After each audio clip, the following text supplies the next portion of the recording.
राधे राधे दोस्तों। आज हम शिव पुराण का पाठ शुरू करते हैं। शुरू करने से पहले मेरी आप सबसे विनती है कि मेरे चैनल को सब्सक्राइब, लाइक और शेयर करना ना भूलें, ताकि हम आपके लिए अच्छी अच्छी कथाएं और पुराणे ला सकें। ओम नमः शिवाय। चलो आइए शुरू करते हैं। आज हम आगे की कथा प्रारंभ करते हैं। ओम नमः शिवाय। चंचुला की प्रार्थना से ब्राह्मण का उसे पूरा शिव पुराण सुनाना और समय अनुसार शरीर छोड़कर शिवलोक में जा चंचुला का पार्वती जी की सखी एवं सुखी होना। ब्राह्मण बोले, नारी, सौभाग्य की बात है कि भगवान शंकर की कृपा से शिव पुराण की इस वैराग्य युक्त कथा को सुनकर तुम्हें समय पर चेत हो गया है। ब्राह्मण पत्नी, तुम डरो मत, भगवान शिव की शरण में जाओ। शिव की कृपा से सारा पाप तत्काल नष्ट हो जाता है। मैं तुमसे भगवान शिव की कीर्ति कथा से युक्त उस परम वस्तु का वर्णन करूंगा, जिससे तुम्हें सदा सुख देने वाली उत्तम गति प्राप्त होगी। शिव की उत्तम कथा सुनने से ही तुम्हारी बुद्धि इस तत्पर है पश्चाताप से युक्त हो एवं विशुद्ध हो जाएगी। साथ ही तुम्हारे मन में विषयों के प्रति वैराग्य हो जाएगा। तत्पश्चात ही आप पाप करने वाले पापियों के लिए सबसे बड़ा पश्चाताप है। तत्पुरुषों ने उसके लिए पश्चाताप को ही समस्त पापों का शोधन बताया है। पश्चाताप से ही पापों की शुद्धि होती है। जो पश्चाताप करता है वही वास्तव में पापों का प्रायश्चित करता है, क्योंकि सत्पुरुषों ने समस्त पापों की शुद्धि के लिए जैसे प्रायश्चित उपदेश किए हैं, वह सब पश्चाताप से संपन्न हो जाता है। जो पुरुष विधि पूर्वक पश्चाताप करके निर्भय हो जाता है, पर उस अपने कुकर्म के लिए पश्चाताप नहीं करता है, उसे प्राय उत्तम गति नहीं प्राप्त होगी। परंतु जिसे अपने कुकर्म पर हार्दिक पश्चाताप होता है, वह अवश्य ही उत्तम गति का भागी होता है, इसमें संशय नहीं है। इस शिव पुराण की कथा सुनने से जैसी चित्त शुद्धि होती है, वैसी ही दूसरे उपयासों से नहीं होती है। जैसे दर्पण साफ करने पर निर्मल हो जाता है, उसी प्रकार इस शिव पुराण की कथा को चित्त अत्यंत शुद्ध हो जाता है, इसमें संशय नहीं है। मनुष्य के शुद्ध चित्त में जगदम्बा पार्वती सहित भगवान शिव विराजमान रहते हैं। इससे वह विशुद्धिवात्मा पुरुष श्री स्तंभ सदाशिव के पद को प्राप्त हो जाता है। इस उत्तम कथा का स्मरण समस्त मनुष्यों के लिए कल्याण का बीज है। अतः यथोचित शास्त्रीय मार्ग से इसकी आराधना अथवा सेवा करनी चाहिए। यह भव बंधनों रूपी रोग का नाश करने वाली है। भगवान शिव की कथा को सुनकर फिर अपने हृदय में उसका मनन एवं निर्दय शासन करना चाहिए। इससे पूर्वतः चित्त शुद्धि हो जाती है। चित्त शुद्धि होने से महेश्वर की भक्ति अपने दोनों पुत्रों ज्ञान और वैराग्य के साथ निश्चय ही प्रकट होती है। तत्पश्चात महादेव के अनुग्रह से दिव्य मुक्ति प्राप्त होती है, इसमें संशय नहीं है। जो मुक्ति से वंचित है उसे पशु समझना चाहिए, क्योंकि इसका चित्त माया के बंधन में आसक्त है। वह निश्चय ही संसार बंधन से मुक्त नहीं हो पाता। ब्राह्मण पत्नी, इसीलिए तुम विषयों से मन को हटा लो और भक्ति भाव से भगवान शंकर की इस परम पावन कथा को सुनो। परमात्मा शंकर की इस कथा को सुनने से तुम्हारे चित्त की शुद्धि होगी और इससे तुम्हें मोक्ष की प्राप्ति हो जाएगी। जो निर्मल चित्त से भगवान शंकर के चरण रविंद्रों का चिंतन करता है, उसकी एक ही जन्म में मुक्ति हो जाती है। यह मैं तुमसे सत्य सत्य कहता हूँ। सूत जी कहते हैं, सोनक इतना कहकर वे श्रेष्ठ शिव भक्त ब्राह्मण चुप हो गए। उनका हृदय करुणा से आर्द्र हो गया। वे शुद्धचित महात्मा भगवान शिव के ध्यान में मग्न हो गए। तदंतर बिंदुग की पत्नी चंचुला मन ही मन प्रसन्न हो उठी। ब्राह्मण का उत्तम उपदेश सुनकर उसके नेत्रों में आनंद के आंसू छल आए थे। वह ब्राह्मण पत्री चंचुला हर्ष भरे हृदय से उन श्रेष्ठ ब्राह्मण के दोनों चरणों में गिर पड़ी और हाथ जोड़कर बोली, मैं कृतार्थ हो गई। तत्पश्चात आप उठकर वैराग्य युक्त उत्तम बुद्धि वाली वह स्त्री जो अपने पापों के कारण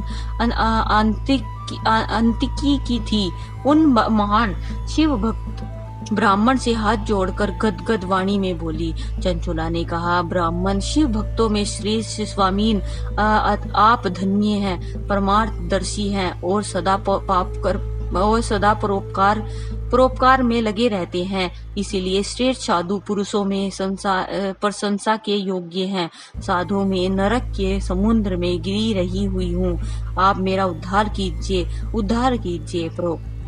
पौराणिक अर्थ तत्व से संपन्न जिस सुंदर शिव पुराण की कथा को सुनकर मेरे मन में संपूर्ण विषयों से वैराग्य उत्पन्न हो गया है, उसी इस शिव पुराण को सुनने के लिए इस समय मेरे मन में बड़ी श्रद्धा हो रही है। सूत जी कहते हैं, ऐसा कहकर हाथ जोड़कर उसका अनुग्रह पाकर चंचुला उस शिव पुराण की कथा को सुनने की इच्छा मन में लिए उन ब्राह्मण देवता की सेवा में तत्पर हो वहाँ रहने लगे।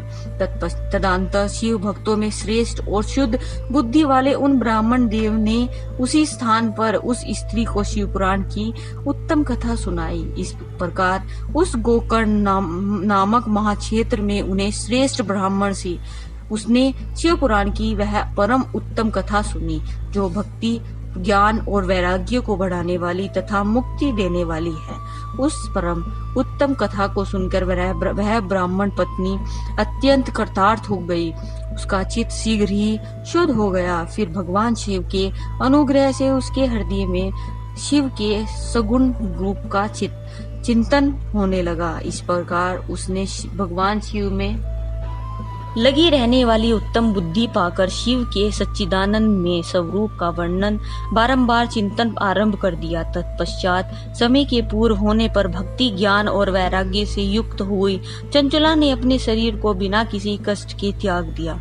इतने में ही त्रिपुर शत्रु भगवान शिव का भेजा हुआ एवं दिव्य विमान दूत गति से वहां पहुंचा, जो उनके अपने गणों से संयुक्त और भांति भांति के शोभा साधनों से संपन्न था।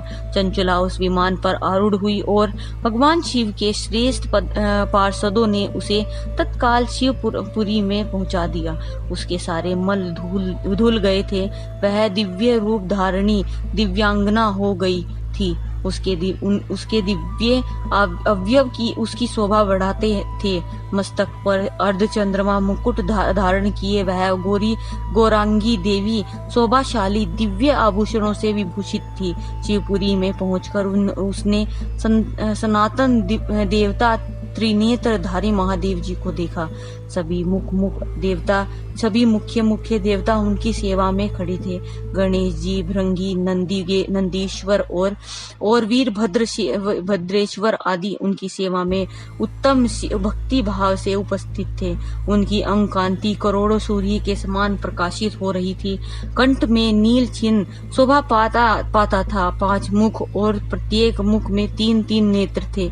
मस्तक पर अर्धचंद्रमाकार मुकुट शोभा देता था। उन्होंने अपने वामांग भाग में गौरी देवी को बैठा रखा था, जो विद्युत पुंज के समान प्रकाशित थी। गौरीपति महादेव जी की कांति कपूर के समान घोर थी। उनका सारा शरीर श्वेत भस्म से भासित था। शरीर पर श्वेत वस्त्र शोभा पा रहे थे। इस प्रकार परम उज्ज्वल भगवान शंकर का दर्शन करके वह ब्राह्मण पत्नी चंचुला बहुत प्रसन्न हुई। अत्यंत प्रतियुक्त होकर उसने बड़ी उतावली के साथ भगवान को बारंबार प्रणाम किया। फिर हाथ जोड़कर वह बड़े प्रेम, आनंद और संतोष से युक्त हो विनती भाव से खड़ी हो गई। उनके नेत्रों से आनंद अश्रुओं की अविरल धारा बहने लगी और संपूर्ण शरीर में रोमांच हो गया। उस समय भगवती पार्वती और भगवान शंकर ने उसे बड़ी करुणा के साथ अपने पास बुलाया और सौम्य सदृष्टि से उसकी ओर देखा। देव पार्वती ने तो दिव्य रूप धारणी बिंदुक प्रिय चंचुला को प्रेम पूर्वक अपनी सखी बना लिया। वह उस परमानंद घन दिव्य ज्योति स्वरूप सनातन धर्म में अविचल निवास पाकर दिव्य सौख्य से संपन्न हो अक्षत सुख का अनुभव करने लगी। चंचुला के प्रयत्न से पार्वती जी की आज्ञा पाकर तुकुम्बुरु का विंध्याचल पर्वत पर शिवजी की कथा सुनना, बिंदुग का पिशाच योनि से उद्धार करना तथा उन दोनों दंपति का शिव धाम में सुखी हो जाना। सूत जी बोले, सोनक एवं एक दिन परमानंद में निमग्न हुई चंचुला ने उमा देवी के पास जाकर प्रणाम किया और दोनों हाथ जोड़कर वह उनकी स्तुति करने लगी।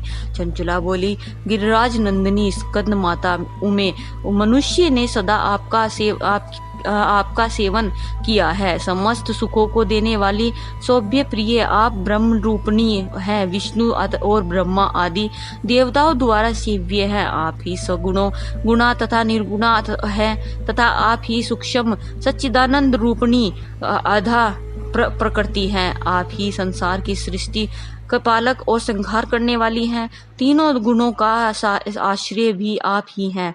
ब्रह्मा विष्णु और महेश इन तीनों देवताओं का आवास स्थान तथा उनकी उत्तम प्रतिष्ठा करने वाली पराशक्ति आप ही हैं। सूत जी कहते हैं, सोनक, जिसे सदगति प्राप्त हो चुकी थी वह चंचुला इस प्रकार महेश्वर पत्नी उमा की स्तुति करके सिर झुकाए चुप हो गई।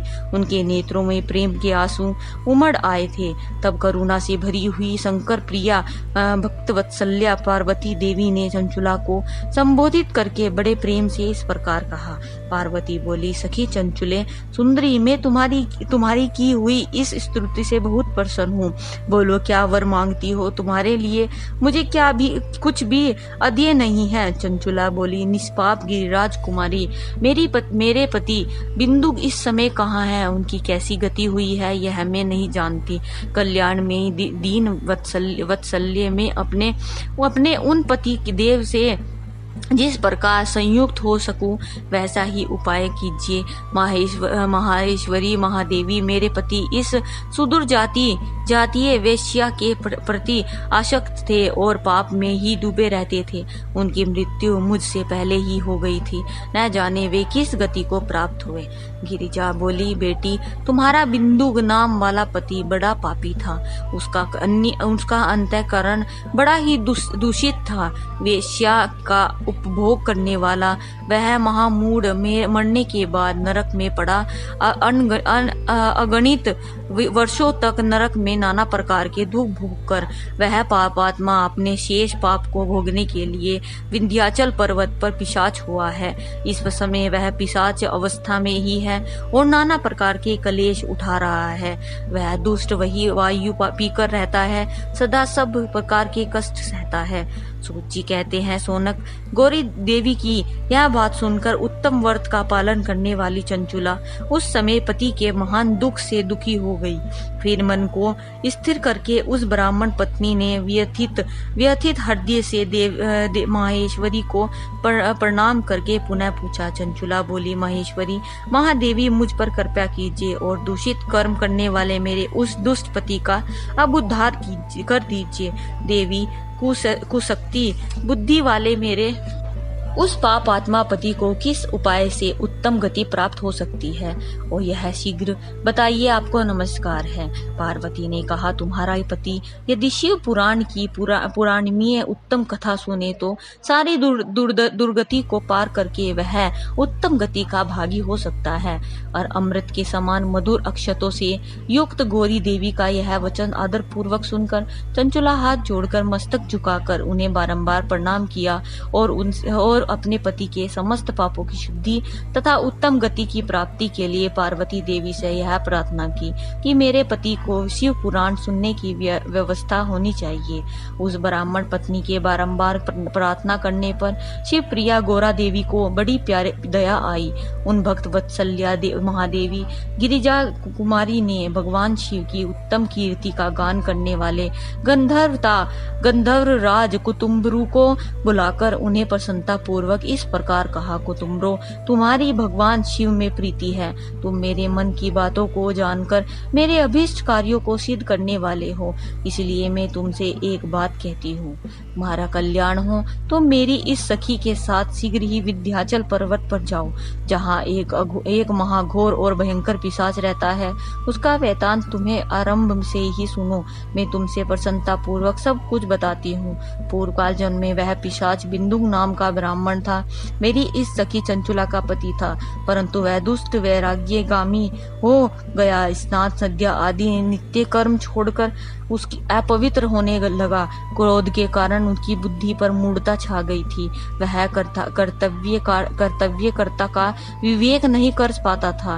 अभय लक्षण भक्षण सज्जनों से द्विज और दूषित वस्त्रों का दान लेना यही उसका स्वाभाविक कर्म बन गया था। वह अस्त्र शस्त्र लेकर हिंसा करता, बाएं हाथ से खाता, दोनों को सताता और कुकर्मों के पराये घरों में आग लगा देता था। चंडालों से प्रेम करता और प्रतिदिन वैश्या के संपर्क में रहता था। बड़ा दुष्ट था वह पापी। अपनी पत्नी का परित्याग करके दुष्टों के संहार में ही आनंद मनाता था। वह मृत्यु पर्यंत दुराचार में ही फंसा रहा। फिर अंतकाल आने पर उसकी मृत्यु हो गई। वह पापियों के भोग स्थान घोर यमपुर में गया और वहां बहुत से नरकों का उपभोग करके वह दुष्ट आत्मा जीव इस प्रकार विंध्याचल पर्वत पर पिशाच बना हुआ है। वह दुष्ट पिशाच अपने पापों का फल भोग रहा है। तुम उनके आगे यत्न पूर्वक शिव पुराण की कथा की उस दिव्य कथा का प्रवचन करो जो परम पुण्यमयी तथा समस्त पापों का नाश करने वाली है। शिव पुराण की कथा का स्मरण सबसे उत्कृष्ट पुण्य कर्म है। उससे उसका हृदय शीघ्र ही समस्त पापों से शुद्ध हो जाएगा और वह प्रेत योनि का परित्याग कर देगा। उस दुर्गति से मुक्त होने पर बिंदुक नाम पिशाच को मेरी आज्ञा से विमान पर बैठाकर तुम भगवान शिव के समीप ले जाओ। सूत जी कहते हैं, सोनक महेश्वरी उमा के इस प्रकार आदेश देने पर गंधर्व राज कुतुम्बरू मन ही मन बड़े प्रसन्न हुए। उन्होंने अपने भाग्य की सराहना की। तत्पश्चात उस पिशाच की सती साध्वी पत्नी चंचुला के साथ विमान पर बैठकर नारद के प्रिय मित्र तुम्बरू वेग पूर्वक विंध्याचल पर्वत गए, जहाँ वह पिशाच रहता था। वहां उन्होंने उस पिशाच को देखा। उसका शरीर विशाल था, ठोड़ी बहुत बड़ी थी और वह कभी हंसता, कभी रोता और कभी उछलता था। उसकी आकृति बड़ी विकराल थी। भगवान शिव की उत्तम कीर्ति का गान करने वाले महाबली कुतुम्बरू ने उस अत्यंत भयानक पिशाच को पासों द्वारा बांध लिया। तदंतर कुतुम्बरू शिव पुराण की कथा बाँचने का निश्चय करके महोत्सव युक्त स्थान और मंडप आदि की रचना की। इतने में ही संपूर्ण लोकों में बड़े वेग से यह प्रचार हो गया कि देवी पार्वती की आज्ञा से एक पिशाच का उद्धार करने के उद्देश्य से शिव पुराण की उत्तम कथा सुनाने के लिए कुतुम्बरू विंध्याचल पर्वत आए हैं। फिर तो उस कथा को सुनने के लिए लोभ से बहुत से देव ऋषि भी शीघ्र ही वहां जा पहुंचे। नारद आदर पूर्वक शिव पुराण सुनने के लिए आए हुए लोगों का उस पर्वत पर बड़ा अद्भुत और कल्याणकारी समाज जुट गया। फिर कुतुम्बरू ने उस पिशाच को पासों से बांधकर आसन पर बैठाया और हाथ में वीणा लेकर गौरी पति की कथा का गान आरंभ किया। पहली कथा विश्वेश्वर संहिता से लेकर 7वीं वायु संहिता तक महात्म्य सहित शिव पुराण की कथा का उन्होंने स्पष्ट वर्णन किया। सातों संहिताओं सहित शिव पुराण का आदर पूर्वक श्रवण करके वे सभी श्रोता पूर्वतः कृतार्थ हो गए। उस समय उस परम पुण्य शिव पुराण को सुनकर उस पिशाच ने अपने सारे पापों को धोकर उस पिशाचिक शरीर को त्याग दिया। फिर तो शीघ्र ही उसका रूप दिव्य हो गया, अंग कांति गौर स्वर्ण की हो गई, शरीर पर श्वेत वस्त्र तथा सब प्रकार के पुरुषोचित आभूषण उनके अगर अंगों आपको को मेरी वीडियो अच्छी लगी तो बेल आइकन दबाना ना भूलें ताकि आपको मेरी आने वाली वीडियोस का नोटिफिकेशन मिलता रहे। चंद्रशेखर रूप धन्यवाद। हो गया। इस ओम नमः प्रकार शिवाय। दिव्य देहधारी